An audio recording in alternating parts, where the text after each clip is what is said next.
Hey, it's Colleen. Hi, it's Kate. And it's Megan. And we're the Three Scheme Queens. Join us each week as we take turns presenting a brand new conspiracy theory or mystery. From shadowy cover-ups and unexplained events to viral rabbit holes, we bring the tea, It's piping. the facts, and the tinfoil crowns. Join the conversation, laugh along with us, and question everything. When it's all over, we'll tell you what we think, and we'll try to prove it to you. So grab your drink, hit the follow, and tune in every Tuesday.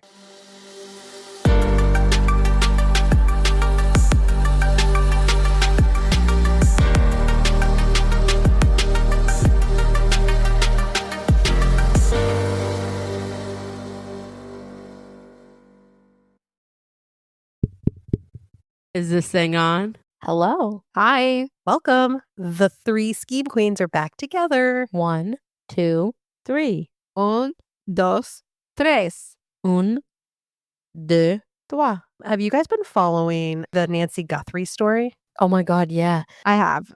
It's freaking crazy. The video, the Ring camera video? Yes. Yes. This whole episode today is being recorded, a couple days before the podcast comes out. So as of now, yes, like yesterday, they released the ring camera. They're doing like his height.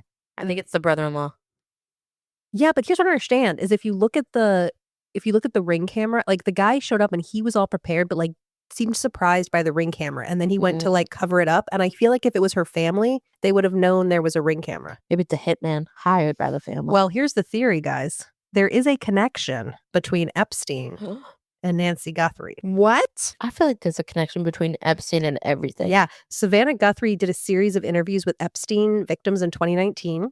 She was like one of the first people that gave a platform to these victims. So that's one of the, like, some people are like, was this like retaliation? But there's no proof of that. I'm like, why would they go after her, this 84-year-old mother? You're going to go after her? I was like, the interview's already done. I don't understand. And then there's also like this Clinton connection because Savannah's husband, Michael Feldman, was a co-founder of the Glover Park Group in 2001, which was a PR firm in DC that worked with Bill Clinton and Al Gore. So people are like, he worked with Clinton. Mm-hmm. There were emails in the Epstein Files where someone actually recommended that Epstein talk to the Glover Park Group for like a little PR rehab. So that's the rumor. But what do you guys think's going on with Nancy? I was talking to my mom on the phone today and I said, like, the conspiracy theorists think that Epstein has something to do with it. And my mom was like, what? I was like, Mom, come on. Anyway, it's such a mystery. I don't think they're going to I think she's her. dead. No, I think she's passed already. Yeah. I think she's dead. And I think they know she's dead. There's no way that lady's alive. I think sadly she's probably already dead, but I am really following closely. It's such a bizarre story. So wait, so like when somebody pays a ransom, how does that check out on their taxes? That's a great question. Oh, I guess maybe you mean like if you're not you're just a Yeah. tipster, you're not the murderer. That's a good question, Colleen. I appreciate that question. Thanks. Yeah. Reddit says that reward money is taxable. Wait, Reddit is saying that reward money is taxable? Since 1913. Wait. Not if you're paying the ransom, right? If you're receiving the ransom? We will ask Drew. I'll ask Drew right now. Okay. Oh, Droogle. Okay, Droogle. So is it time for our Drink check. Drink check. I mean, I'm drinking coffee because as I am sleep deprived, I've been down the rabbit hole. So I'm having a little latte here. What are you guys having? I'm having a cherry ginger ale. Oh. Made by Megan. Mm-hmm. Kate's over there drinking her water because she said it's too late. It's too late for coffee. I had my second cup at 1 p.m. while I was in Target. Well, we have a pretty long episode, so I think we're just going to get into it. We heard you, and we're tackling Epstein. We're doing it. We're doing it. Kate has been wanting to do this since the podcast started. It is too much. So it was too much. I'm going to mean The past week, Megan was like, checking in. I'm on page 6 of my notes. Oh. This is going to be a 2-parter. It's a lot. So this one is sort of a background, and we're going to dive into some of the conspiracies and some of the questions people have been most vocal about on our podcast streaming services. Yeah, because we get hate now. Next week, Kate and I are going to go deeper down the rabbit hole of the who's in the files and what we've learned and that kind of thing. Maybe debunk or verify some viral stories. So Yeah. Again, today we're just going to kind of give a background and get into a few stories. Jeffrey Epstein was a wealthy financier who for years cultivated friendships with politicians, royalty, academics, and celebrities while secretly running a long-term sex trafficking operation involving underage girls. As early as the 1990s, Epstein was accused of paying teenage girls for sexual acts at his homes in Florida, New York, and the U.S. Virgin Islands. Despite mounting evidence and multiple victims, his wealth, influence, and high-powered legal team allowed him to avoid serious consequences for years. The scandal really began to surface publicly in 2008 when Epstein struck a now infamous plea deal in Florida. A parent reported that Epstein had abused her 14-year-old daughter. Instead of facing federal sex trafficking charges, he pleaded guilty to a single state charge of soliciting a minor, served just 13 months in a county jail with work release, and received immunity for himself and potential co-conspirators. The deal was later widely condemned as unjust and secretive, especially because victims were not informed, violating federal law. In 2019, Epstein was arrested again, this time on federal sex trafficking charges, after investigative journalism and renewed scrutiny brought the case back into the spotlight. Prosecutors accused him of operating a massive trafficking network that exploited dozens of minors. Before the case could go to trial, Epstein was found dead in his Manhattan jail cell in August 2019. His death was officially ruled a suicide, but the circumstances sparked public suspicion and conspiracy theories. In this episode, we lay the groundwork on who Jeffrey Epstein was and how he rose from relative obscurity to the center of one of the most disturbing criminal cases of the modern era. We walk through the criminal charges he faced in 2008, the controversial plea deal that allowed him to avoid federal prosecution, and the renewed scrutiny that led to his 2019 arrest on federal sex trafficking charges. From there, we unpack the final days of Epstein's life and the official ruling of suicide, while acknowledging why the circumstances of his death continue to fuel conspiracy theories. We'll also examine how Epstein's case became entangled with Pizzagate, and discuss the claims and speculation surrounding a woman named Gabriela Rico Jimenez. Oh, We're coming back. full circle. We'll discuss why Epstein remains a lightning rod in the public imagination years after his death and start a deep dive into the newly released Epstein Files. Release them. Yep. 1, 2, 3. Let's Release go, 'em. bitch. Well, they've been released, but the question is... I'm doing a joke, and keep that in because the internet will understand that joke, Okay. but you guys don't. Okay. Well, I was doing a Taylor Swift. 1, 2, 3. Let's go, bitch. Which is more, I think more people will understand that than what Colleen said. Epstein was born a relative nobody. He was born to Jewish parents, and he grew up in a gated, predominantly Jewish community in Coney Island, and he graduated 2 years early before attending Cooper College for 2 years and then dropping out. He actually started his professional career as a teacher without a degree, just a private school teacher, 2 years of college at the Dalton School, which was a private co-ed prep school in New York City. I don't like that. Students have since come forward to say that the math and physics teacher was inappropriate with the girls, even attending parties with alcohol, giving extra attention to certain girls, and making unwanted advances. Some people report that they filed complaints about him, but there's no evidence of that. But, cover up or no, it's also been decades. Yeah. Also, like, Me Too. This was before. Yeah. He was also a big donor at the Interlochen Center for the Arts, which is a school in Michigan, which also had a summer camp that Epstein attended. They cut ties with him in 2008. And again, we have no proof that he victimized people in these locations, but he sounds like he kind of had maybe a hunting ground, He definitely did. Sounds like he had a niche. Yes. He donated to a lot of universities, a lot of colleges, but definitely was around children, which is disgusting. Ugh. Anyway, he was a teacher for 2 years in the 70s, but he was let go in 1975. And I really tried to figure out, why was he let go? And I couldn't really find a valid answer. It's entirely possible he was let go because he was inappropriate. And they covered it up. Yeah. Oh, I mean, my God. It's like $60,000 a year tuition. So they don't want the parents to know what's going on, right? No, I do have a question. Was Epstein born to wealthy parents? He gives that he was. I think he was sort of upper class, but I don't think he was not wealthy in the same way he was wealthy. Mm. So I'm not sure yet if he was let go, the reason for his termination. Some sources said he just wasn't a very good teacher, but he was tutoring a Dalton student who happened to be the son of an investment banker. And so he ends up through this parent being recruited to join Bear Stearns, which is a large investment bank that has since collapsed. And he worked there from 1976 to 1982, and then he left because he had cheated and stolen money on his expense account. So he leaves that company. He's a skis regardless, right? And so then he went to work with Stephen Hoffenberg, who was running a $460 million Ponzi scheme. the guy in one documentary is like, we needed a guy who was smart and not ethical. And when we heard about this guy, cheating Bear Stearns out of money, we were like, this guy might lack the ethics. That's just what we need. So he went to work for him. While he was working for him, he also started working with Leslie Wexner, who was a billionaire who owned The Limited, Oh.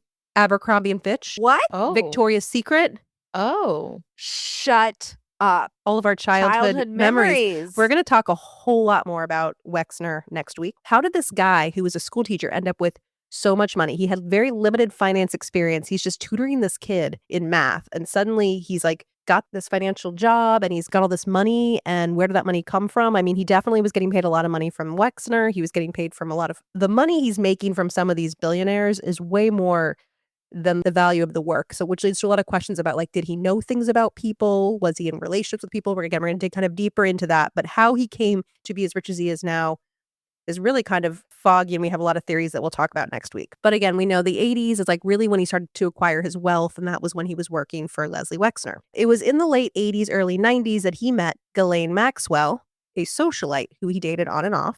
Their relationship over the years remains unclear. They were romantically linked at times. He called her his best friend and main girlfriend, which really gives Hugh Hefner vibes to me. Hugh Hefner?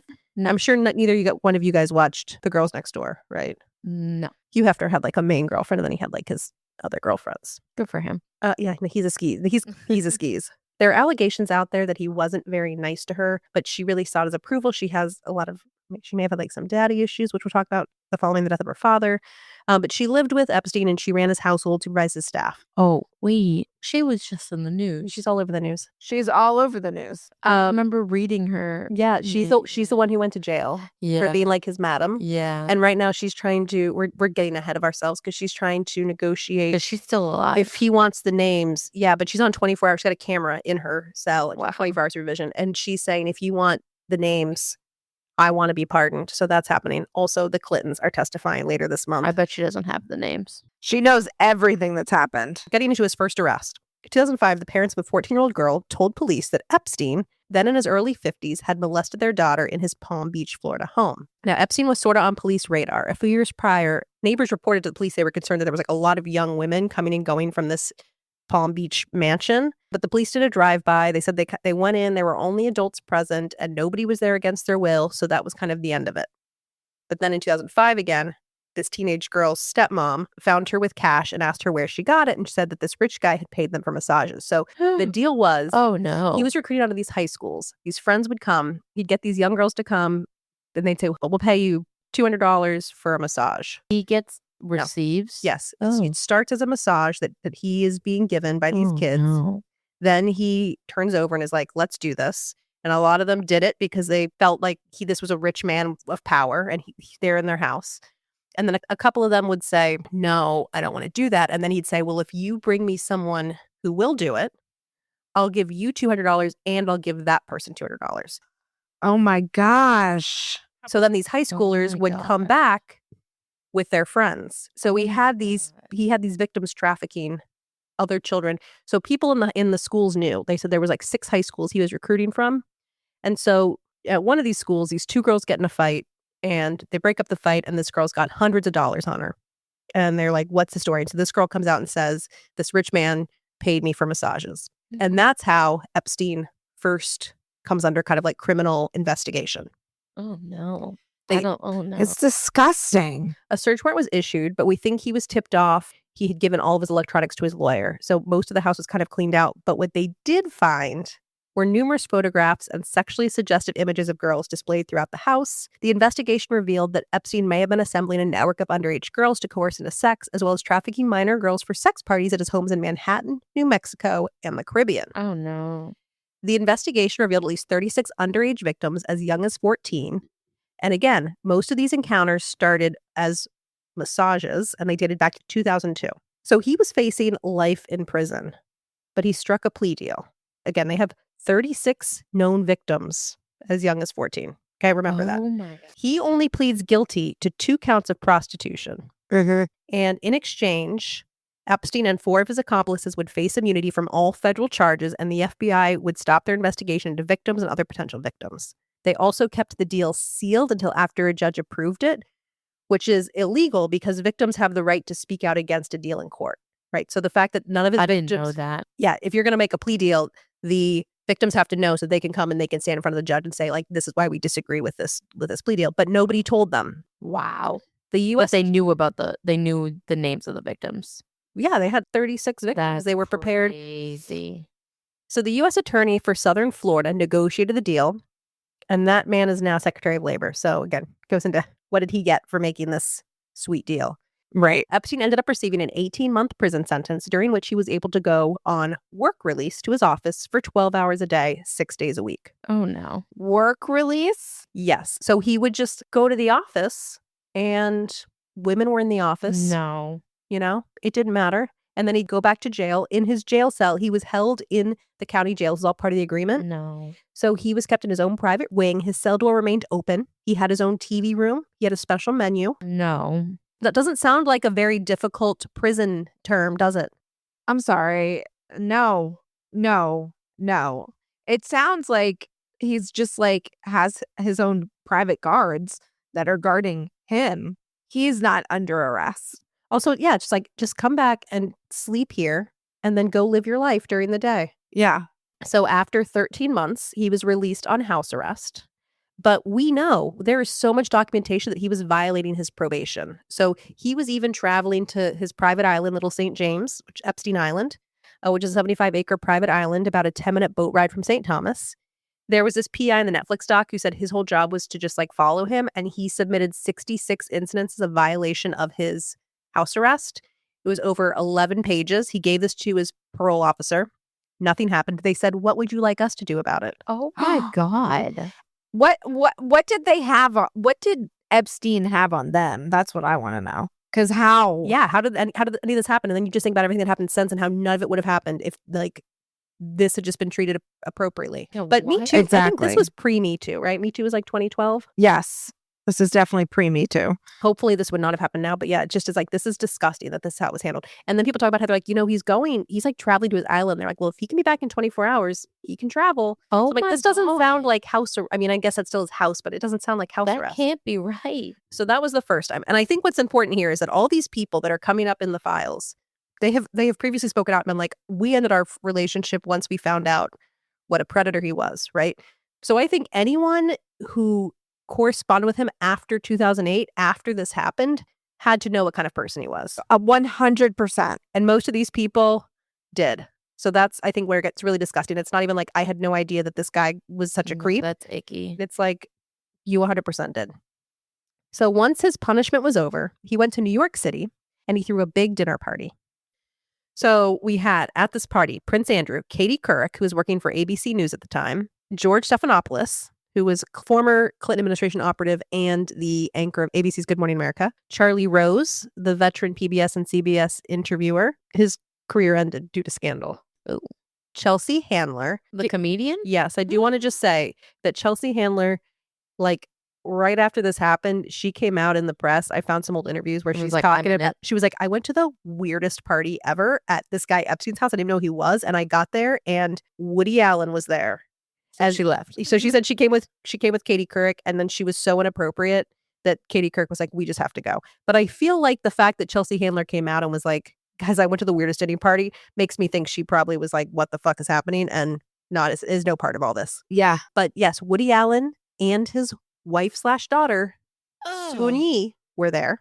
Oh. Anyway, again, it's important to note that like these people, this dinner party was after he got off house arrest. So all these people in his social circle, again, who claimed to distance themselves when they found out what kind of person he was, not true. He had just got out of prison for child prostitution charges, and these people are coming to a dinner party. Over the next decade, investigative reporting, most notably by the Miami Herald in 2018, exposed the scope of Epstein's abuse, the number of victims, and the unusual leniency of the plea deal, reigniting public outrage and scrutiny. So that non-prosecution agreement he had signed for him and his 4 co-conspirators in the Southern District of Florida, it only applied to the Southern District of Florida. So it didn't shield Epstein from prosecution anywhere else. Yeah. So that's how they kind of got around this. In 2019, feds broke down the door and searched his New York City home and discovered thousands of pornographic images of underage girls. Oh, my God. In a 5th floor dressing room, they found a safe that contained hard drives, CDs, diamonds, a large amount of U.S. currency, and passports with Epstein's face but issued under different names and from different countries. Oh my God. Of course. In 2019, federal prosecutors in the Southern District of New York brought new charges: sex trafficking, conspiracy, and sex trafficking of minors, based on conduct in New York and other locations, effectively reopening the case by sidestepping the limits of that 2008 agreement and relying on additional victims, evidence, and jurisdictions that had never been covered by the original deal. This is crazy. According to the U.S. Attorney's Office, Epstein sexually exploited and abused dozens of underage girls by enticing them to engage in sex acts with him in exchange for money. He allegedly worked with several employees and associates to ensure that he had a steady supply of minor victims to abuse, and paid several of those victims themselves to recruit other underage girls to engage in similar sex acts for money. We now know that less than 2 weeks prior to Epstein's death, Epstein's attorney had met with Manhattan federal prosecutors to discuss a plea deal and Epstein's cooperation.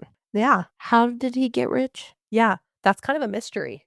Like He got into... I didn't miss anything. No, I sort of touched it. He got into financial management, sort of. How did he get this power? But that's what people don't understand. He got into financial management. Everyone's like, how did this guy go from a teacher to this guy That's who's handling crazy. billionaires' finances for them?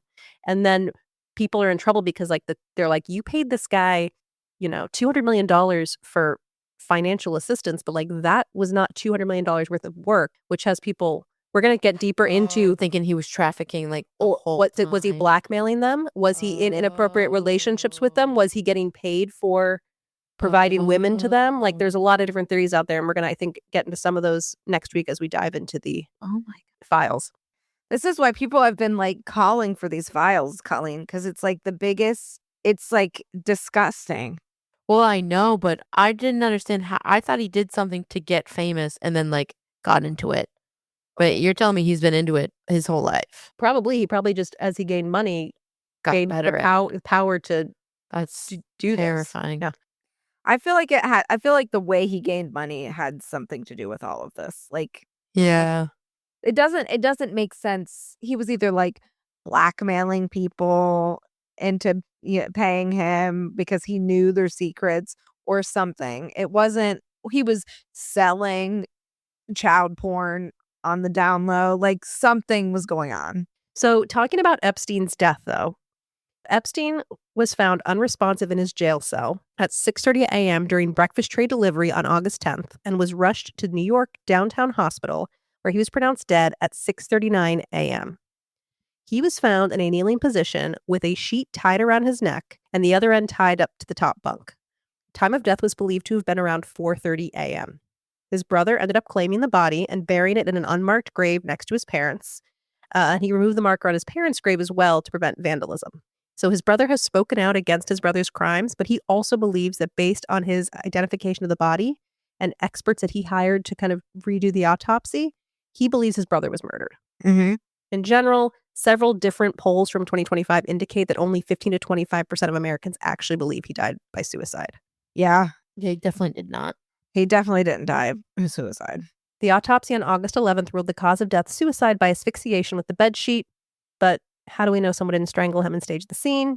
Exactly. And in just a moment, we're going to talk about that. So Epstein had surrounded himself with politicians and celebrities, leading many to believe that there was a client list and that is what got Epstein killed, right? People looking out for themselves. This led to widespread demands that the Epstein Files be made public. Prosecutors said Maxwell played a central role in Epstein's sex trafficking operation by recruiting, grooming, and transporting underage girls, normalizing sexual abuse, and managing logistics that enabled Epstein to exploit victims while insulating him from scrutiny. After Epstein's 2019 arrest and death, Maxwell became the focus of the criminal case. In 2021, she was convicted in federal court on multiple counts, including sex trafficking of a minor and conspiracy for her role in recruiting and abusing teenage girls. In 2022, she was sentenced to 20 years in prison, cementing her legal responsibility for helping run and sustain Epstein's trafficking scheme. On November 18th, 2025, the Epstein Files Transparency Act was passed, requiring the United States Department of Justice to release what was initially reported to be 6 million documents related to the case. The act passed 427-1 in the House, unanimously in the Senate, and was signed by Trump the following morning. Can you imagine being the one person? Sounds like maybe he was a little guilty. Sounds like maybe he should be the first person we look into. Right. What do we know? The act required that the Department of Justice release all files related to Epstein within 30 days. There was a document released on December 19th, which was, 31 days after. And then an additional release came on January 30th, and the Department of Justice reported that it had fulfilled its legal obligations. So they released 3.5 million pages, 2,000 videos, and 180,000 images. Oh my God. But people are skeptical because the DOJ said we have 6 million documents. And then how much was released? They've released 3.5 million, and they said, that's it. Yeah. Did someone just misspeak? I don't know why you would misspeak. I'd be very careful about what I said if I was talking about the Epstein files. But 3 million seems like a lot to withhold, which is only people already are getting conspiratorial here and already thinking that like the government's hiding from them. And now you're not releasing half of the files, but you're saying, oh, this is everything.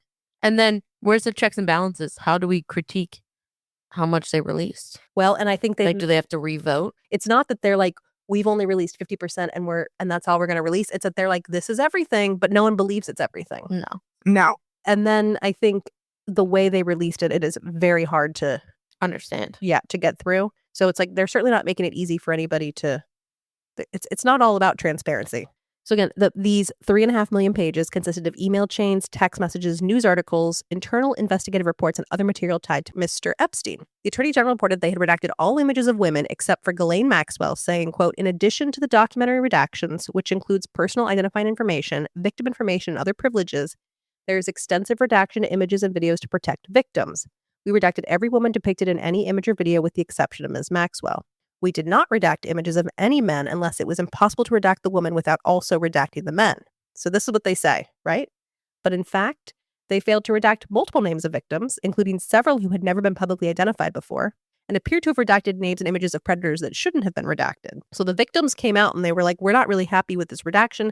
You put our name out there when it wasn't supposed to, and you've covered up pictures of men, these like of predators, and redacted those for the publication. So what is this, right? So as a result, thousands have been taken down. Gloria Allred, who is a lawyer for some of these victims, said in some cases they have a line through the names, but you can still read the names. In other cases, they've shown photos of victims, survivors who have never done a public interview, never give the name publicly. The DOJ released a statement saying it takes victim protection very seriously and has redacted thousands of victims' names and the millions of published pages to protect the innocent.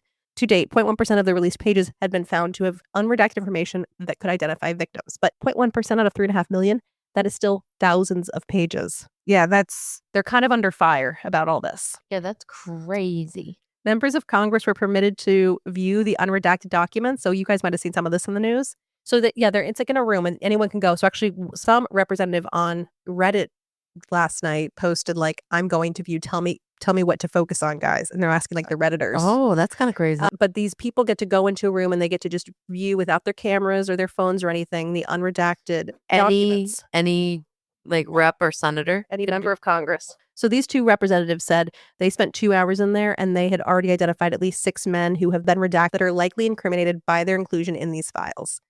Massey said one of these men is pretty high up in a foreign government. One of the others is a pretty prominent individual. The pair said that at least one of the 6 men was a U.S. citizen. So anyway, we can't validate any of this, but it's just like, yeah, you went in there for 2 hours and you found 6 people. So like, what else are we not being told? Yeah. right. The DOJ did say, okay, well, we did withhold 200,000 pages based on various privileges. So this week, they're going to have to explain how they made the decision to hold those 200,000 pages. Yeah, that's interesting. And I think, again, there is also more to come on this because, as we said, I think February 26th and February 27th, Bill and Hillary are going to testify. That's all going to be public per their request. And they're trying to get Ghislaine. But, you know, it's really frustrating watching Ghislaine and Jeffrey. All they do is plead the fifth. And it's really annoying. Like on all their videos. Yeah, because they know. Because they know. They can't, they know everything they say is incriminating. So that's all they can do. Plead the fifth. So I'm going to get into, that's kind of all of my background. And I'm going to kind of, again, we're going to go through a couple mysteries here. But I will say that my assessment of the files is that there's a ton of content. I think there's like a tip line, like anyone who was ever, if anyone ever called a tip in. There's a whole section for that? There is. And so I think some of the things we're seeing on social media, like so-and-so was in the Epstein files, but it doesn't mean that they did anything. It could have just been that. Yeah, or like they worked for a company that was referenced that someone else worked for. And now, you know, people are on social media being like, they're in the files. And right. There is definitely a lot to go through. But I guess I wanted to talk about first his death because you know, let's get this out of the way. It's a big mystery. Yeah, and then we'll talk about the victims and focus on the victims. Again, first, I kind of want to talk about the theories around his death. So there's 3 theories. The theories are that he killed himself, that he was murdered, or that his death was faked. Immediately, I'm pro-fake.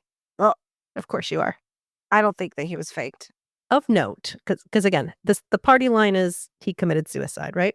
The psych report compiled from when he was alive revealed that Epstein had a large circle of acquaintances, but few close friends and family. His identity appeared to be based on his wealth, power, and association with other high-profile individuals. And so the determination was that his lack of interpersonal relationships and now his loss of status and thereby his identity is what caused him to turn to suicide. 18 days prior to his death, Epstein was found on his cell floor with injuries to his neck. The official report reads, July 23rd, 2019, at approximately 1:27 a.m., a call for assistance on the special housing unit was announced by the control center. Upon my arrival, I was informed that an inmate had attempted suicide and proceeded to the cell. I observed inmate Epstein lying in a fetal position on the floor of his cell wearing a t-shirt and boxers. He was breathing heavily and he was snoring. I called out to inmate Epstein and observed him flicker his eyes and continue snoring. His neck was red with no abrasions. I observed no further injuries to his person. An attempt was made to get the inmate to stand on his own with negative results. The inmate was placed in hand restraints and staff was directed to retrieve the stretcher. As inmate Epstein was being placed on the stretcher by responding staff, he would open eyes and observe staff. When staff made eye contact with him, he would hurriedly shut his eyes.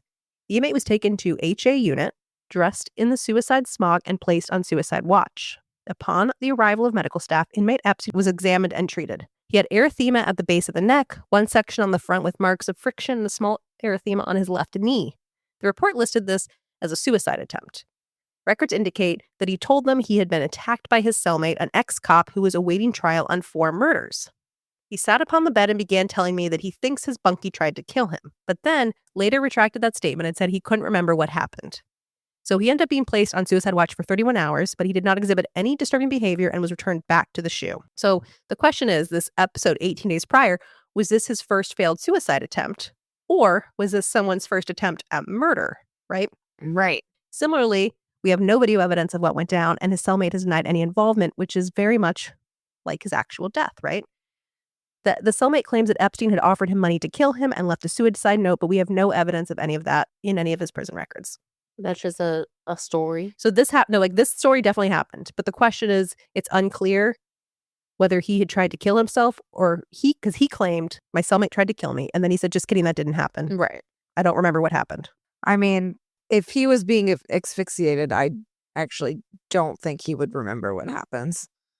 Right. But what I'm saying is if somebody was trying to kill him, maybe he was like, I thought it was my cellmate, but I actually can't remember. No, it could have been anybody. Yeah. But so you think based on that, I mean, that's limited information. What do you guys think? Do you think he tried to kill himself 18 days prior? Or do you think? I don't know. I could see him paying somebody to kill him. I could see that. He pays for so many other things. Honestly, it doesn't sound like he has a personality enough to kill himself. I don't know. I could be wrong. Yeah. Is he a little too narcissistic and delusions of grandiosity? And right. I mean, he got away with it before, and he's meeting with the prosecutors about a plea deal. And so who's just right. I wouldn't be surprised if he thought he was going to beat all this again. Right. It's he gives Diddy. Mm-hmm. Yeah. Other interesting things that people say kind of point towards suicide. 2 days prior to his death, he met with his lawyers and he changed his will. He moved all of his assets, which were valued at $630 million, except actually, when it was all said and done, it was not that much money. But he moved all of his assets into a private trust in the U.S. Virgin Islands. So reasons he may have done this, so he wouldn't have to publicly disclose the beneficiaries, so he could make it harder for victims to collect compensation, and then to try to protect his assets from the creditors. It took many, many years to do it, to pay out victims who a lot of them are still waiting for money and to identify who the beneficiaries are. We really just got the full list of beneficiaries with the files. So it didn't really prevent anything, but it certainly made life harder for people. His number one recipient was Karina Shuliak, who was his girlfriend. I didn't even know that this girl existed until I went down this rabbit hole. Never heard that name. Me neither. Okay, wait. So it wasn't Ghislaine? No. So Ghislaine was only left $10 million, conditional on her surviving longer than Epstein. Karina Shuliak, it sounds like, was his girlfriend. He left her a 33 carat ring. How fucking big is Some- that? Yeah, it's huge. Yeah, it's got to be. It's like a legit rock. Like, how many carats is your ring? Mine's 1 carat. Okay. Oh, it's 33 of hers. huge. So he left her $100 million in cash, plus that was going to be $50 million now, and the $50 million to be paid out, later. Significant real estate, this ring, and some diamonds. His longtime lawyer and a co-executive of the trust was going to get $50 million. Darren Indike. Richard Kahn, his accountant and co-executor, was going to get $25 million. Lawrence Visosky, who was his pilot, he was going to get $10 million. Maxwell, $10 million. And then Mark Epstein, $10 million, which was going to be in a trust for his children. And then there were like dozens of other kind of friends, families, associates who were to get smaller amounts of money. The other thing that I guess would be pro is, the Aaron Hernandez case. The whole deal was he was acquitted on one charge. And it was like the timing of his murder was like technically, I think his other case was like in appeal. And so you can't technically be guilty when you're in appeal. And that's when he killed himself. And that was one of the things was like, this is the perfect timing because technically you're not a convicted felon. Oh, mm-hmm. With his, it was like the payout from the NFL and stuff. Like his fiance got money. So I was wondering if there was some kind of like loop about like him dying, or there was some kind of like workaround with him dying, and if this somehow financially benefited people. I don't know. Just a side thought. But anyway, that's kind of the theories for him giving so much to his pilot. Yeah, that tells a lot. Well, his pilot, yeah, his pilot knows a lot. So, and then it looked talking about evidence maybe against suicide. So Epstein was housed in the secure housing unit, the SHU, and the agreement with the Justice Department was that he would have a cellmate and the guards would check on him every 30 minutes. Well, the night before his death, his cellmate was transferred and nobody replaced him. So now he's suddenly alone in a cell, which was not the agreement. Mm-hmm. Video evidence from the hall showed that a guard walked by the cell at 10:30 and then no one checked on him again. In fact, the 2 guards on duty both fell asleep at their desks for 3 hours. Oh, brutal. The 2 cameras in front of the cell were malfunctioning, of course. Because he was rushed to the hospital, there's no photographic evidence of the scene taken, like before it was all trampled upon, if you will, right? But look at those photos I sent you. We have some later photos where they went back. What do you think about the photos of the scene of his bunk? So were they sharing a bunk? Well, he was in there by himself at this time. Yeah, but here's the question. Does it look like somebody who maybe, because there are 2 theories here, right? Either he knelt on the ground and yeah, or he jumped off the top. Okay, either one. These are the 2 theories that kind of get discussed. But does it look on his actual bunk like there has been any kind of drama? No. What do you see, Kate? What it is it's like toilet paper at the top. There's a plastic bag with something in it. There's all these pills bottles that are standing up nicely arranged. Everything is standing up perfectly. Nothing looks like anyone jumped off the top. Right. My point here is that it does not look like there's been a disruption. Correct. Okay. I will agree with that. He also had a sleep apnea machine in the room. Oh, so he's a CPAP guy. Yeah. So wouldn't you use that? I would have strangled myself with that. Yes. Doesn't that make more? I pretty much do. People allowed to have that? I mean, it's for his health. I don't think that they can withhold that. If it's that much of a suicide risk, I think. But apparently he wasn't on suicide watch. They cleared him.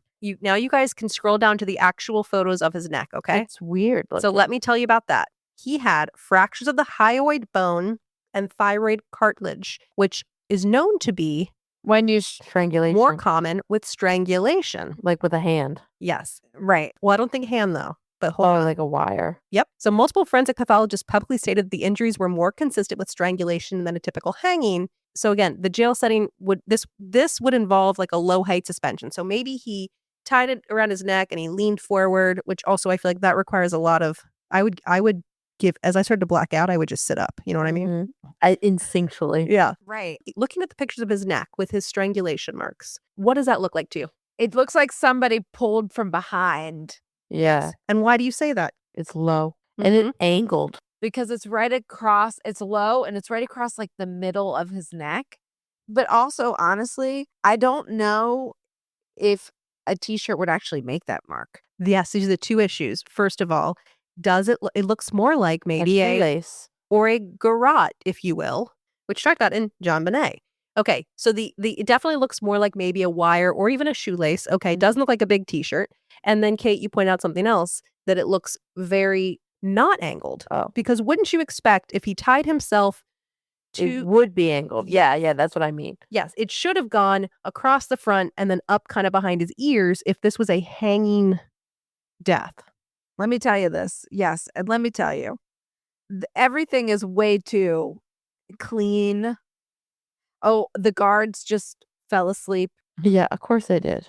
The cameras just aren't working for 2 hours. Like, that's a little too suspicious for me. Maybe the guard, I don't know, chloroformed, came on and gave him a little Xanax. I think also it's just like, I don't know how well jail is run, but I believe that they fell Chloroform? asleep. I I can could believe that. Yeah.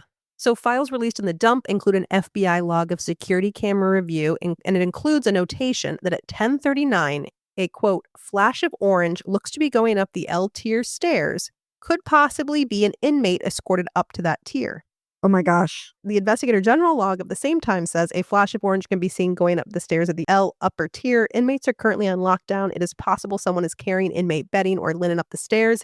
The figure seems to return 2 minutes later, and that's it, right? So they actually do have this like orange image in the stairs, but the image looks like it goes up the stairs at 10:39 and comes back at 10:41. So this is definitely suspicious, but I don't think 2 minutes was long enough to asphyxiate, if you ask me. No. No, we just said Because I think he would. Well, he shows no signs of fight, though. That's a problem with the whole theory. It looks like there's no struggle You'd see something with his fingers. yeah, but I think you wouldn't be able to get your finger. I don't know. behind you. But don't you think he would like reach for something? Or do you think he would reach like this immediately? Yeah, I don't know. I don't know if he it's just so shocking. He goes like this. And then by the time he can't think of anything else to like reach for something to stop them. I don't know. The 2 officers who found him failed to do counts at 3 a.m. and 5 a.m., as well as mandatory wellness checks. I told you he was supposed to be getting wellness checks every 30 minutes. I'm telling you, they were in on it. They were Mhm. charged with falsifying documents, but those charges were dropped in exchange for their cooperation.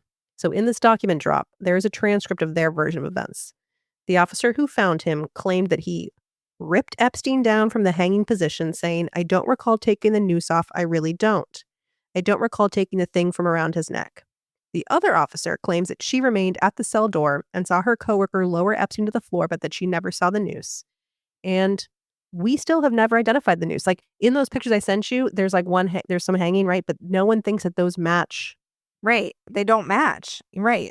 The guard who found him also claimed that he was shirtless, but evidence collected at the hospital and returned with his personal belongings include a shirt that was cut off. So I don't know what that's about, why he would say he was shirtless, but then he had a shirt. I don't know. The photos of an EMT's working on him look like they cut his shirt open. So maybe he just forgot. I don't know. It's just like, doesn't make sense, but I'm not sure what that means. I told you that he had multiple evaluations starting in early July 2019 when he was arrested, and the evaluator noted that Epstein adamantly denied suicidal ideation, intention, or plan. The reports indicated that he was future-oriented and focused on fighting his legal case. He was assessed as not showing significant functional impairment or needing regular mental health intervention, and he was given a low mental health care code, meaning minimal psychological risk at the time. Yeah. Again, he was reevaluated in August, and even his own lawyers said, like, we saw him that day, and he was upbeat. So people near him and people who evaluated him didn't think he was a suicide risk. Right. The other thing that's come out big on social media, on the gram, and in those files I just sent you, there is a statement from the Manhattan U.S. attorney. Okay. It said, earlier this morning, the Manhattan Correctional Center confirmed that Jeffrey Epstein, who faced charges brought by his office of engaging in the sex trafficking of minors, had been found unresponsive in his cell and pronounced dead shortly thereafter. All right. What's the date on the top of that? August 9th. Yeah. What day did I tell you he died? August 10th.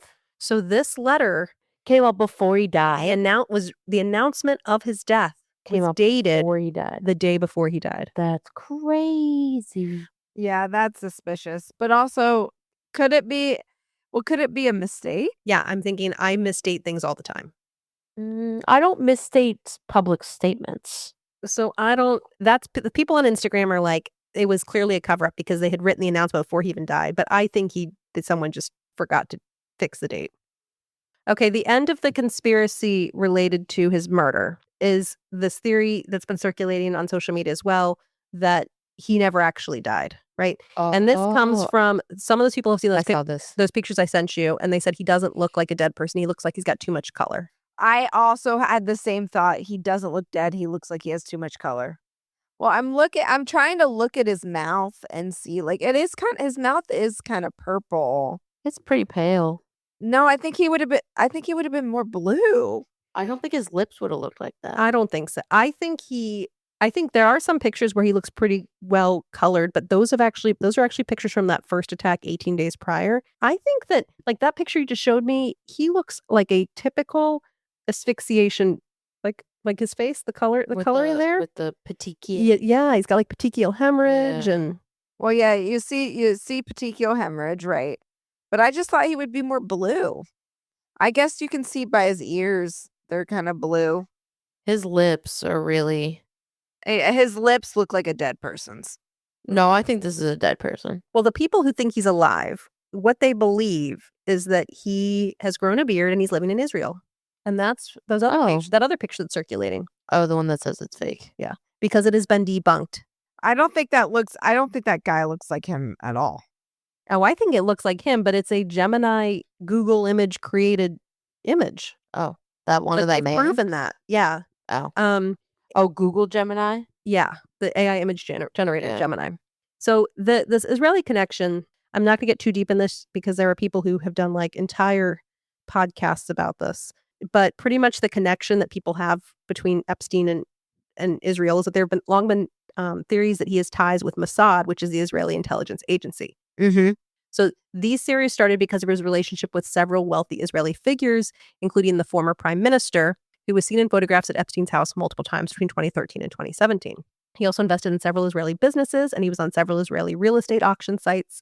There's a deeper theory that he was a spy for Israel and the U.S., gathering and compromising data on powerful people, again, probably stemming from this access to powerful people and his wealth. Ghislaine Maxwell's father was a British media tycoon who had confirmed ties to Mossad and mysteriously died in 1991 after falling off his boat. So that being said, the file drop includes a lot of tip to the FBI's LA office in 2020, alleging that Epstein was a co-opted Mossad agent who was trained as a spy. This does not mean it's real. It just means that some rando could have called in this tip, right? There's also an email from Epstein in 2018 talking about Maxwell's death, claiming that, this is again Ghislaine's dad, had threatened Mossad, saying unless they gave him 400 million pounds to save his crumbling empire, he would expose all he had done for them. Deepak Chopra is a famous... I know that name. Yeah, well, he's canceled now. He is a famous Indian-American spiritual guru who rose to fame on the Oprah Winfrey Show in the 90s, and he's published over 90 self-help books. Whoa. He denied being involved in any abuse, and their email exchanges between Epstein and Deepak from 2016 to 2020 specifically related to Israel. So Chopra says, "Come to Israel with us, relax and have fun with interesting people. If you want to use a fake name, bring your girls. It will be fun to have you." That's disgusting. Bring your girls. Epstein responded, "Another location. I do not like Israel," all caps, "at all." Oh, so he racist. So why would he say that? Because he does like Israel. He's like looking for a home for real estate in Israel. He's like... Was Israel a code for something else? I don't know. We're going to get into the codes later. In a separate email, Epstein asked Chopra to find him a, quote, cute Israeli blonde, matter over mind. Whoa. Right. Chopra warned him that Israeli women are militant, aggressive, and sexy. Are these quotes from their emails? Yes. I mean, I do feel like being so public in his like relationship with the prime minister, like if he was an Israeli spy, that would just be really shitty spy, right? Mm-hmm. So anyway, I don't believe he's in Israel right now. I don't believe that video. I think he's dead. I think he was murdered. Right. Yeah. I think he's dead. You think someone took him out? You think someone took him out? I think he was taken out. Do you think they took him out because he was going to leak some names, or what do you think the motive was? For sure. What was the plea deal about to be? You know what I mean? Like who was he about to give up? Yeah. And who was so deep in it with him that they were gonna... Who's strong enough to get him taken out, though? My second of three dramas I want to discuss here is Pizzagate. Pizzagate. This is another one that has long been on our list to cover. And then I couldn't get into it. And then all of a sudden this exploded. So here we are kind of summarizing it for you. Do you remember Pizzagate? Colleen? Yeah, but I don't know that. I just remember it being a thing. Leading up to the 2016 election, this is Trump versus Hillary Clinton, okay? Oh, I thought Pizzagate was way before that. A viral story started circulating that Hillary Clinton, her campaign manager John Podesta, and other Democrats were running a pedophile ring. The online rumor was that NYPD had discovered a pedophile ring while searching through Anthony Weiner's emails. Do you remember Anthony Weiner? Yes. Kate does. Okay, so Anthony Weiner was this married U.S. representative. I think his wife worked for Hillary, right? And he was involved in the sexting scandal. Oh. But then it got worse because in 2016, it turned out he'd been exchanging sexually explicit texts and images with a 15-year-old girl. So yes, I remember this now. He ended up pleading guilty to transferring obscene material to a minor, and he went to jail, sentenced to 21 months in prison, and he registered as a sex offender. So this was all happening at the same time. The theory that the NYPD had discovered this pedophile ring was denied by law enforcement, but it was circulating. Then in March, John Podesta's personal email was hacked and published by WikiLeaks. So online sleuths reviewed the WikiLeaks correspondence and found mentions of cheese pizza. Oh my God. Oh, now I remember this. For CP, which maybe the theory, and we're getting to what these codes could mean and how it relates to Epstein, could be child pornography. So James Elefantis was the owner of Comet Ping Pong in DC, which was a pizza restaurant in Washington, and he was a pretty big supporter of the Democratic Party. He raised money for both Barack Obama and Hillary Clinton, and he was once in a relationship with David Brock, who was an influential liberal operative. So his name popped up in the Podesta emails in connection with fundraisers. And so all these sleuths make all these connections, okay? And then on December 4th, 2016, 28-year-old Edgar Welch drove from North Carolina to D.C. to rescue the children. He entered the restaurant with an AR-15 and demanded the children be released from the basement. But there were no children, and there was no basement. What? So no one got harmed, but he kicked everyone out, and he started shooting the lock off a door because, maybe he thought it was the basement. Yeah. It was just a storage closet. He ended up serving 4 years in prison after pleading guilty to assault with a dangerous weapon. He was released in March 2020. And then, sadly, last year, he was stopped on a probation violation, ended up in an altercation with police. Sounds like he pulled out a handgun. Oh, no. Police shot him. He died. How was he able to get a handgun? The deal was that this was something they thought this was like a very alt-right, crazy QAnon conspiracy theory about Pizzagate. Conspiracy theorists had bought into this Pizzagate, and it was so clearly fake, and they all just looked ridiculous and sounded crazy for believing it, right? So now people are like, was this all a setup? But anyway, the reason that Pizzagate comes back into conversation now with Epstein is that the Epstein Files have over 900 mentions of pizza. 900? Yeah. Out of 6-something million people. Yes, but let me read you the examples. Okay. And you tell me if this sounds like someone's talking about pizza. Okay. Are they emails? Yes. One associate asks Epstein in 2018, "What time do you want to get pizza and grape soda tomorrow?" That's wild. A 2015 subject line reads, "Your pizza is yummy, yummy." Someone else writes, "This is better than a Chinese cookie. Let's go for pizza and grape soda again. No one else can understand." Oh my God. Oh. What is grape soda? That's what I want to know. Someone emailed Epstein asking if another guy could go to Red Hook for pizza. So Red Hook is like the little neighborhood that you go to get on, like where the marina is, to get on a boat to get to Epstein Island. So they said, let's go to Red Hook for pizza. This Pizzagate all goes back to Christopher Poole, who founded 4chan. Didn't she used to spend time on 4chan? I know exactly what 4chan is. I don't even know what 4chan is. Well, she's talked about it. Internet. It's like before Reddit. It's like messed up stuff. It's the entryway to the dark internet. This board /new is where people shared conspiracies and memes, but it was very volatile. So Poole actually took it down in January of 2011. We know from the files that Epstein and Poole met in October of that year because Epstein had written to his mutual friend, "I like him a lot. I drove him home. He's very bright." That same month, a new 4chan board launched called Poll. And this is where Pizzagate started. So the Pizzagate conspiracy theory again alleged that high-ranking Democratic officials, including Hillary Clinton, were operating a child sex trafficking ring out of the basement of Comet Ping Pong, a Washington, D.C. pizza shop. This conspiracy then migrated to Reddit, and that's where it really blew up. And there was a user on the boards, Maxwell Hill, that users associated with Ghislaine Maxwell. And they actually tipped off the FBI. They think Ghislaine Maxwell is commenting on Pizzagate on Reddit. Oh my gosh. So this crazy theory that I don't buy into is that Epstein actually used Poole to orchestrate Pizzagate, like that he worked with him all to make conspiracy theorists sound like lunatics. So like if this story comes out and it's crazy and they're like, these crazy people believed this. And then this other story comes out about child pedophilia. They're like, it's just like Pizzagate. It's crazy. Couldn't happen. Right. So that is a theory that's circulating that this Epstein is really behind Pizzagate and it's all to kind of cover up what he did. So what you believe Pizzagate's real? No. I don't believe Pizzagate is pretty much accepted as not being real. I mean, there's still some fringe conspiracy, right? But as not being real. But the theory is that like Pizzagate was all started. Do we believe that Pizzagate was all started by Epstein as a distractor? I think I need to see the timeline because was he already using pizza as a code word? Well, so here's what prior to Pizzagate. No, I think. No, it sounds like maybe about 2 years after Pizzagate is when we started getting these code words. So some people are like, he's laughing at us. I'm like, I think it's just like I think there's probably pedophile language out there that none of us know about because we're not pedophiles, right? Pizza is definitely a known one. Also, and also are they leaning into these codes? So what is grape? Here's some of the codes. Pizza is thought to mean a girl or a young female. Cheese pizza could either be a little girl or child pornography. Oh. They talk about hot dogs, which they think could be a boy. Pasta could be a little boy. Oh.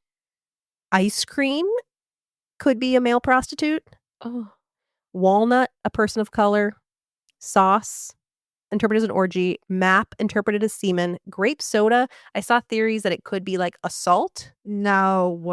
But I also thought it could be like purple drank, right? Could be like drugs. Let's drug them.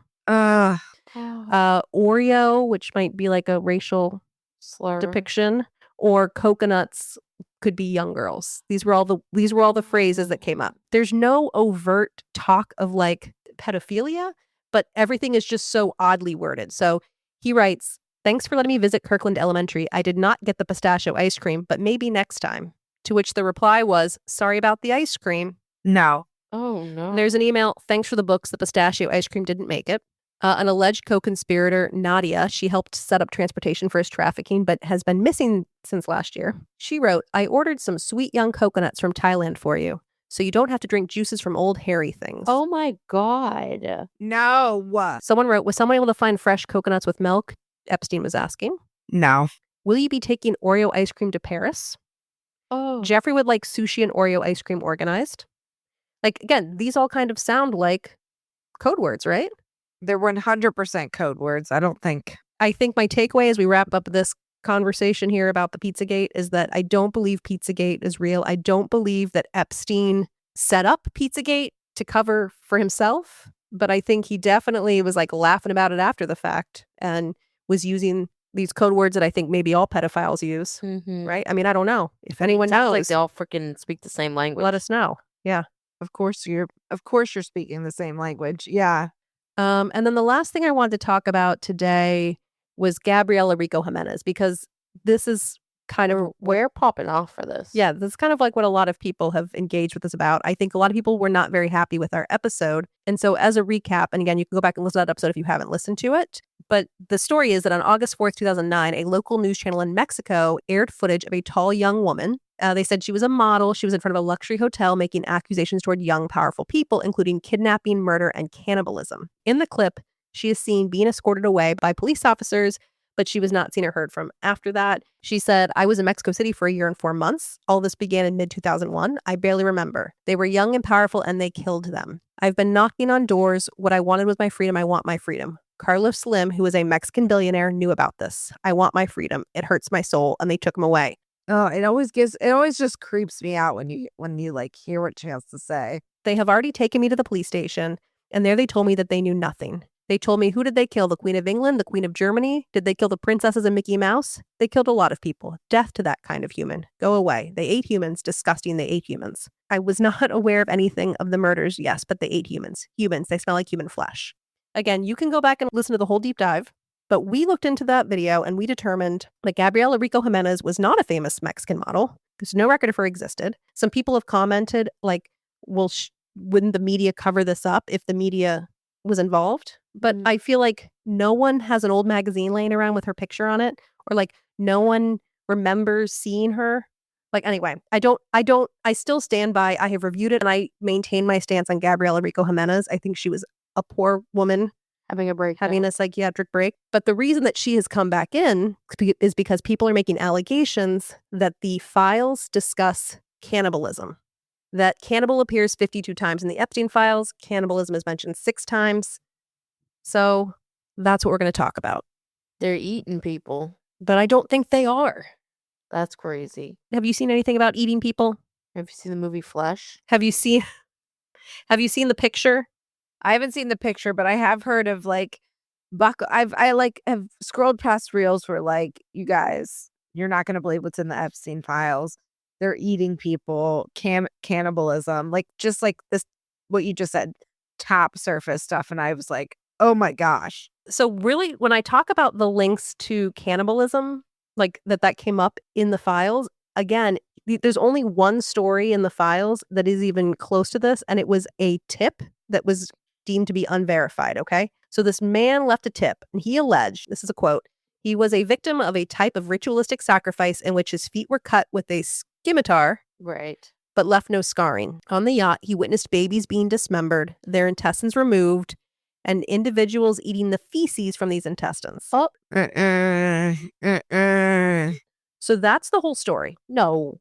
Nowhere in there does even talk about cannibalism. This is talking about No. eating fecal matter. That's weird. Yeah. Also, like, my feet were cut, but there's no scarring. That's really convenient. What do you mean by that? And the DOJ records show that he did not provide any evidence to support his claims. That's the only reference to cannibalism? Yes. Well, for the most part. And then I'll tell you about, there were a couple of other weird things that I can't really explain. There was this one email attributed to Jeffrey Epstein that says, there are millions of babies, very little good vegetable cream cheese. And then someone responds, LOL, I don't know if cream cheese and baby are on the same level. And I got to be honest, I don't know codes. what to make of that. Probably codes for something. It sounds like a code. And then there was an email about jerky that people were like, this is code for something. But this email came from Francis Derby, who was Epstein's chef. He emailed a redacted person, just wanted to touch base about jerky. Epstein said he was going to start eating regular food again, so he might be eating less jerky. That being said, he has 6 bags of it in the downstairs freezer for the next trip. I believe it should be enough to get him through. Any other questions, please let me know. Was he just eating jerky? But I think he was. No, that's no way. That's code. Was it keto? No. Yes, it was 2012. I think he was on a paleo diet. 2020. No, I think that might be real. Yeah, I think this is from his chef. And he's saying like he's going to start eating real food, but if he needs it, there's jerky. And I looked up 2012. What was the #1 fad diet of 2012? Paleo. I bet he was. I bet he was. Yes, I bet he was like. Are there pictures of him looking wicked skinny? He was kind of buff. I thought, like, not so much in his death, but I could see that being real. I think that was a real food Of anything that you had read.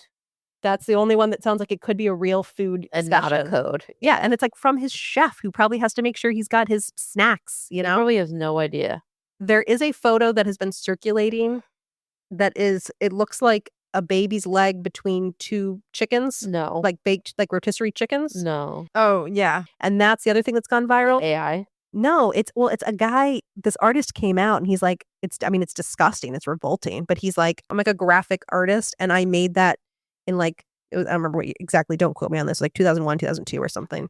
He's like, that's my photo, but it has nothing to do with Epstein. But again, anything can just be in these files. If it was tipped. Yeah, if someone said something. That's so crazy. I see no proof of cannibalism. The only reference in there is this one tip where the guy talks about eating fecal matter, which isn't even about eating people. If they excluded the tips and kept in the real hard documents, Yeah. half of what we got is tips, it sounds like. Yeah. Well, I think, again, that's mostly what's circulating on Instagram are all based on tips. It's like, yeah, it's like the Kate, your name showed up, but someone might have just said Kate was at a party with 500 other people, you know? I was going to say one of the news people that I follow, she is like, so my name's in the Epstein files and this is why. And it was like the same thing.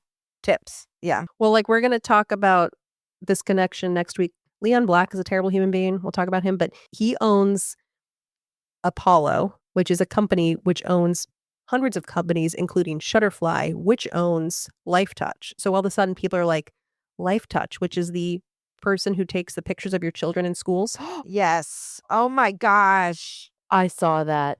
But They I'm like, do the but I'm yearbooks, like, yeah. really, it's so far down the line. I don't know that there's any association. Or like, didn't they say that the CEO of Chuck E. Cheese his name was there being listed in like working for some company, but it was like there's nothing actually about like he did anything or he was anywhere. It's just like you work for a company and your company supported a foundation that he also supported, and now and again, I said a lot of commenters told us to look up other people. Karen Mulder, Sasha Riley. I did that. I looked into it, guys. I hear you, but I still don't believe Gabriela Rico Jimenez was a model. No. I still don't think she was at an Epstein party, and I don't think that cannibalism is happening. I haven't seen. I mean, prove me wrong, guys. Send me some. Cannibalism is happening, but I don't think. Was it happening there? No, I think Epstein just seemed into young girls. No, we can't. I mean, you know that guy, Army Hammer, because his family owns the Arm and Hammer. Yeah, the whole thing. Wait, is Army Hammer a show name? No, it's his name, but his family owns the Arm and Hammer. What a horrible name if they also. Are you still? I feel like we talked about this in a podcast, because why else would I have known this? Are you serious? Yeah, I'm serious. Oh my God. All right, so we're going to leave you guys there. Do you guys have any final thoughts before we sign off? There's a part 2. Yeah. We're not done. No. But this was really just laying the background. And again, I think a couple of people have reached out and said, what do you think of Pizzagate? Has your opinion changed of Gabriela Rico Jimenez? So we kind of wanted to start here. And I think we wanted to talk about the death has been very controversial, right? So we want to talk about that. But come back next week. We'll dive deeper into the files and we'll into the thick of it. Talk about some of the things we saw. Guys, just a reminder, don't forget to check out our Facebook and Instagram pages at 3 Scheme Queens. That's the number 3 Scheme Queens, all one word. We're also on Reddit, same username. If you want to check out our website, go to 3schemequeens.com and you can find links to our social media accounts, our Buzzsprout page, all of our episodes, additional content, and our contact page where you can engage with us and share any updates on the topics that we have discussed. Let us know how we're doing and what you want to hear next. There are also opportunities to financially support us, with links to buy us a cup of coffee and links to our merch store. As always, if you choose not to financially support us, we appreciate the follows, the downloads, the listens, the likes. Kate, what should the people do? What I want you to do is I want you to scroll on down, leave us a 5-star review, check our social media out, interact with us on our social media platforms. If you feel so led, if you are following the Epstein Files and you think somebody would be interested in listening to this podcast, you can send it to them. Pull out your phone right now and text it to them. And yeah, Megan. All right, sounds good. And if you guys have thoughts, again, keep the comments coming. Even when we disagree, love to hear them. So, period. Let us know. And otherwise, we will see you next Tuesday.